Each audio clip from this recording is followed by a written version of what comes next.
Hello, good morning. कसं आहात सर्वजण? मजेतच असणार.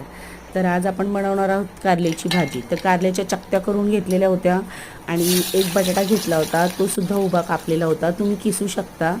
मी नंतर तेल घेतलेलं आहे, थोडं कमीच घेतलेलं होतं. तुम्ही 2-3 पळ्या टाकू शकता तेल. आणि मग उभा कांदा चिरायचा आहे. टॅमॅटोसुद्धा घेऊ शकता तुम्ही.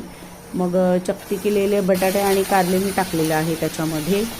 हळद मीठ वगैरे सर्व. तुम्हाला वाटलं तर चिंचेचं थोडंसं एकच हे जे आहे तुकडा तो टाका. थोडासा गूळही टाकू शकता, पण थोडासाच. नंतर झाकण ठेवायचं आहे आणि पाणी ओतायचं आहे, कारण का मग आपलं कारलं जे आहे बटाटा वगैरे तो खाली लागू नये. आणि त्याला आपोआपच कारल्याचं आणि बटाट्याचं पाणी सुटतं. नंतर त्याच्यावरतीच तुम्हाला हे करून घ्यायचं. मग शेंगदाण्याचं कूट टाकलेलं आहे, कोथिंबीर टाकलेली आहे आणि पुन्हा मी ते वाफेवरती शिजू दिलेलं आहे. अशा प्रकारे आपले कारलं तयार झालेलं आहे. थँक्यू. सबस्क्राईब